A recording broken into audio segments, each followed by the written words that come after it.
Residents living in a block of flats in Wembley have had an apology from their housing association after being charged hundreds of pounds each for a lift that doesn't actually exist. It's the second time over the last couple of weeks that Notting Hill Genesis has said sorry over mistakes in its service charge bills, and it comes after dozens of residents got in touch with us over concerns about the spiralling costs and miscalculations. Our Work and Money correspondent Megan Owen reports. Residents at this block of flats in Wembley have been paying for a lift for the last 2 years. The only thing is, it doesn't exist. We just don't have a lift in this block. So we've asked for a refund, we've asked multiple times, but Notting Hill Genesis still haven't made that refund. So we're still paying for a lift that doesn't exist. How much? It's about £200 this year. Trying to get someone to listen to this and to actually get the refund, it's proving like banging my head against a brick wall. 2 hours after we filmed with the residents, they received an apology from Notting Hill Genesis, who told us certain costs have been incorrectly apportioned, meaning some of our residents have received inaccurate service charge bills. We'll be sending new estimates as well as issuing refunds where appropriate. We recognise the impact this will have had on residents and are sorry for the understandable concern caused. Angela is one of dozens of residents who contacted the BBC about soaring service charge costs.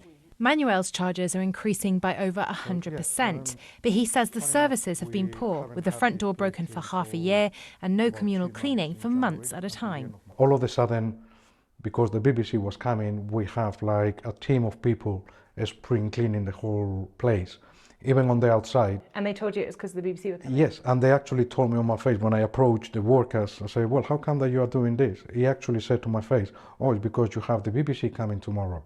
Tenants say the increase is the highest it's been in over 20 years.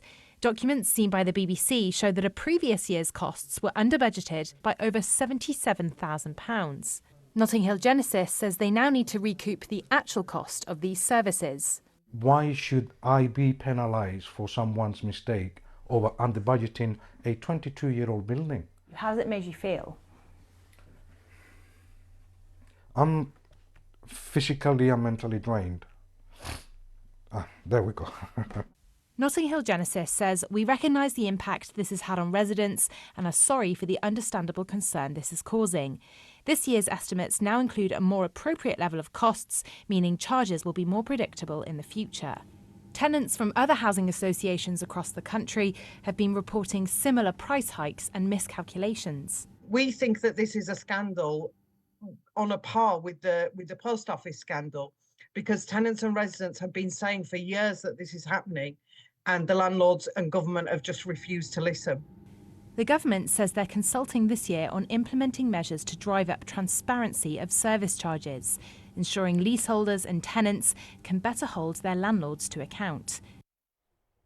And Megan is here. So we've heard from many of our viewers about this issue with rising service charge bills, but what can tenants actually do if they want to challenge what they're being charged? It's an interesting question, but well, by law, variable service charges must be reasonable, and the works and services carried out must be to a reasonable standard as well. Now, if a leaseholder feels that they've been charged in error, they do have a legal right to challenge that. But as we heard there, the government are also set to implement new measures, which will make it easier for leaseholders to challenge their landlords and will make service charges more transparent as well. That's on top of a new draft reform bill in the second half of this year, which will address wider problems in the leasehold system. But of course, all of that is coming later down the line and isn't much comfort to the people we saw there in that film who are having to pay hundreds of pounds extra a month. Indeed. Well, thanks for keeping across that, Megan. Thank you.